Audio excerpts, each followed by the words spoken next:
Hi, everyone.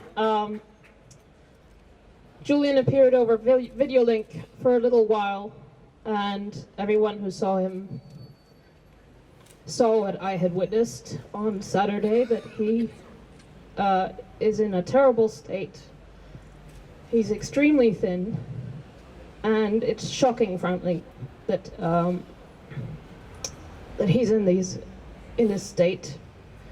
And it's a special type of cruelty to have to sit through today, having the US distort and try to undermine the expert testimony, which the magistrate sat through for 4 weeks.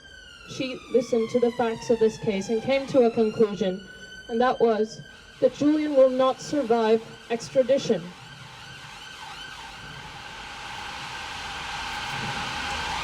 That ordering extradition in this case is tantamount to killing him.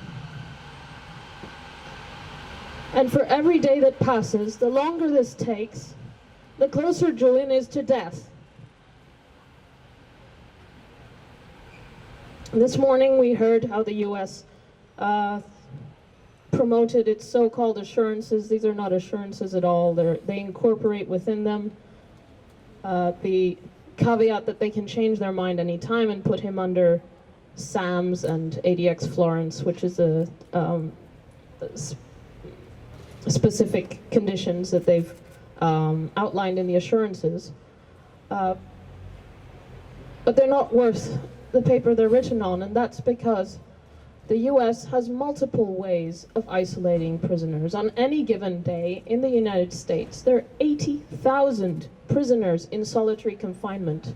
Only 50 of those are under special administrative measures, and only 500 of those are in ADX Florence. The remaining 79,500 people under solitary confinement are not in ADX or SAMS. So what are we even talking about? We're talking about a journalist who is being prosecuted for his work because he exposed the crimes of the country that is trying to extradite him and the country that conspired to assassinate him. If this were Jamal Khashoggi, would the UK courts even get this far in extraditing him to Saudi Arabia? Our laws have to mean something.